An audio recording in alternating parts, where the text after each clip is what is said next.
अच्छा, chapter first chapter का नाम पता है ना? Electric charges and fields. Okay, तो उसमें दो टॉपिक बिगिनिंग का है। One is charge, another one is Coulomb's law. Charge वाला जो टॉपिक है उसको थोड़ा मतलब बुक में दिया गया, उसे रीड करना है। चार्जेस का क्या क्या प्रॉपर्टीज है नो, ठीक है ना। एक बॉडी को दूसरे बॉडी से मतलब चार्ज कराना है, किस किस के थ्रू हो सकता है? कॉन्टैक्ट के थ्रू हो सकता है, बाय कंडक्शन, बाय इंडक्शन, ये सब। और एक है कोई बॉडी चार्ज है, उसमें कितनी चार्ज है, किस तरीका से है, उसका मैग्नीट्यूड कैसा है, उसके लिए क्या होता है? एक होता है gold lip micro, that is electroscope, GLE, gold lip electroscope. ये वाला तुम्हारा बुक से थोड़ा रीड करनी है। ओके, न्यूमेरिकल के पार्ट में जब होता है कि चार्ज के रिलेटेड एक लॉ है, that is called Coulomb's law. Okay, जिस लॉ से तुम्हारा 1 कूलम का डेफिनेशन भी आएगा। जैसे कोई मतलब मास है, तो दो मास के बीच में ऑलवेज एक फोर्स ऑफ अट्रैक्शन होती है। ओके, लेकिन दो चार्ज के बीच में फोर्स ऑफ अट्रैक्शन भी हो सकता है, रिपल्सन भी हो सकता है। चार्ज जब सिमिलर होगा तब क्या होगा? Repulsion force. चार्ज जब अपोजिट होगा तब क्या होगा? Attraction force. चार्ज के ऐसे यूनिट कूलम तुम लोग जानते थे, 10th क्लास में भी पढ़ा था। 1 कूलम चार्ज होगा, उसमें अप्रोक्सीमेटली 6.25 इंटू 10⁻18 इलेक्ट्रॉन्स होगा, है ना? याद है? इसी से कूलम का डेफिनेशन दिया था। लेकिन अभी जो कूलम का डेफिनेशन वो आएगा इस लॉ से। इस लॉ का नाम है कूलम्स लॉ। ओके, हम यहाँ पे जो चार्जेस होते हैं, चार्ज होता है, इसको क्या बोलते हैं? Point charge. पॉइंट चार्ज मतलब क्या? जिस जगह से मतलब हम लोग जो डायमेंशन यूज कर रहे हैं वो चार्जेस बहुत ही नेग्लिजिबल है। ओके, वेरी स्मॉल चार्ज, जिसको बोलते हैं पॉइंट चार्ज। ओके, जो जैसे जितना दूर से हम उसको ऑब्जर्व कर रहे हैं, वो जो उसके रेस्पेक्ट में, डिस्टेंस के रेस्पेक्ट में, जिसे पॉइंट मास ऑब्जेक्ट बोलते थे, वो दैट इज उसका मतलब जो मास होता है बहुत स्मॉल होता है। तो यहाँ पे भी क्या होता है? जो पॉइंट चार्ज मतलब वेरी स्मॉल चार्ज। ओके, दो पॉइंट चार्ज मतलब Q1 Q2 है, तो उसके बीच में फोर्स ऑफ अट्रैक्शन भी हो सकता है, रिपल्सन भी होगा। Force is a vector quantity. हमने यहाँ पे दोनों ही पॉजिटिव चार्ज लिया, दैट मीन्स इसमें क्या होगा? रिपल्सिव फोर्स होगा। तो इधर पे भी फोर्स होगा, इस तरफ पे भी फोर्स होगा। फोर्स को हम लोग ऐसे रिप्रेजेंट करेंगे कि देखो F2 में फोर्स आ रहा है ड्यू टू 1, और इसमें क्या होगा? 1 में फोर्स आ रहा है ड्यू टू 2। दोनों के बीच में डिस्टेंस कितना है? दैट इज R है। According to Coulomb's law, the force of attraction or repulsion is directly proportional to the product of their charges and inversely proportional to the square of the distance between them. F is directly proportional Q1 Q2 upon R square होगा, तो F equal to K Q1 Q2 upon R square। वहाँ पे जैसे G था, universal gravitational constant बोला जाता था, यहाँ पे बोलते हैं electrostatic force constant. Electrostatic force constant एक चीज है, उसका वैल्यू होता है 1/4πε0, और ε0 को बोला था है कि परमिटिविटी ऑफ फ्री स्पेस। अभी ये चीज क्या होता है? तो अभी देखो, दो चार्ज को हम लोग स्पेस मतलब वैक्यूम में रख दिया, और दो चार्ज को हम पानी में रख दिया, दोनों का अलग अलग कहानी बन जाता है। जैसे NaCl है, NaCl जो है उसको हम लोग यहाँ पे रख दिए, ER में रख देंगे, तो सोडियम और क्लोरीन आयन अलग नहीं होगा।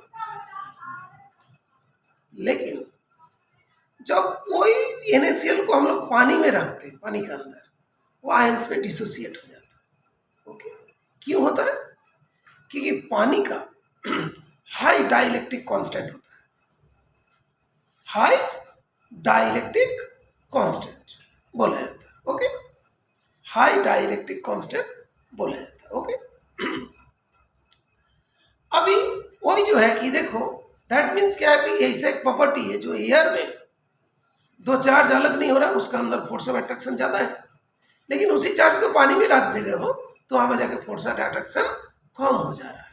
ओके, ये जो प्रॉपर्टी है मटेरियल का, जो चार्ज मतलब कितनी फोर्स अप्लाई करेगा वो डिपेंड करता है उसके पर्टिकुलर मीडियम के नेचर के ऊपर। उसी को बोला जाता है कि परमिटिविटी। और यहाँ पे हम लोग के जो वैल्यूज हम लोग ले रहे हैं स्पेस में, वैक्यूम में, इसीलिए इसको बोलते हैं permittivity of free space. Permittivity of free space. अब एक बात करते हैं, इसके वैल्यूज होता है 9 × 10⁹ तो क्या क्या यूनिट क्या होगा? फोर्स आएगा न्यूटन मीटर स्क्वायर, ये वाला नीचे जाएगा कूलम्ब का स्क्वायर। तो it is similar to universal gravitational common law of gravitation. F का वैल्यू कितना होगा? It is inverse parallel because denominator में r स्क्वायर है। तो यहाँ पे मैंने 3 क्वेश्चंस देंगे। एक होगा find the value of epsilon not.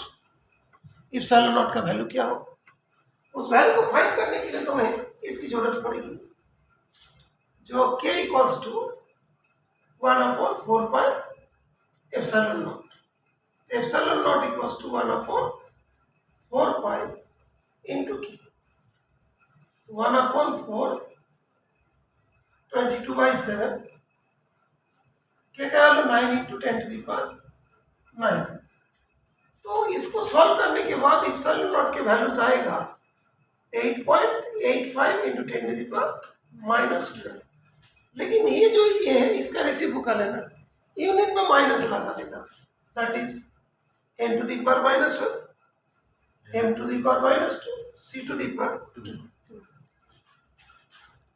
इसके बाद एक चीज पूछा जा रहा है कि इसी का डायमेंशंस क्या होगा। ओके, एप्सिलॉन नॉट का डायमेंशंस क्या होगा। ओके, एप्सिलॉन नॉट के डायमेंशन फाइंड करने के लिए हम लोग को क्या करना पड़ेगा? k का डायमेंशन पहले देख लेते हैं और उसके बाद उसको रेसिप्रोकल कर देते हैं, है ना। k equals to what? k का जो डायमेंशन आएगा m × r का स्क्वायर, नीचे q1 q2। तो m जो है ml t-2, r का होगा l का स्क्वायर। q का क्या होता है डायमेंशन मीटर? बोलो, चार्ज का क्या डायमेंशन होता है? Ampere into डायमेटिक। तो k का डायमेंशन पहले फाइंड करते हो, उल्टा करते तो फिर तो m हो गया l⁻² कितना होगा? 3, a2 और 2 t⁻², a⁻² में माइनस, तो k का डायमेंशन ऐसा है। ठीक है, बात क्लियर? इप्सिलॉन नॉट का डायमेंशन क्या होगा? m⁻⁻1, l⁻⁻3, t⁻², a⁻²। Okay, आगे बढ़े, देख लो ठीक से डायमेंशन वाला चैप्टर। फोर्स का डायमेंशन मालूम है ना, ml t-2, पता है नहीं पता? और r का डिस्टेंस l का स्क्वायर, q1 80 ab 80, सॉल्व हो जाएगा। ठीक है,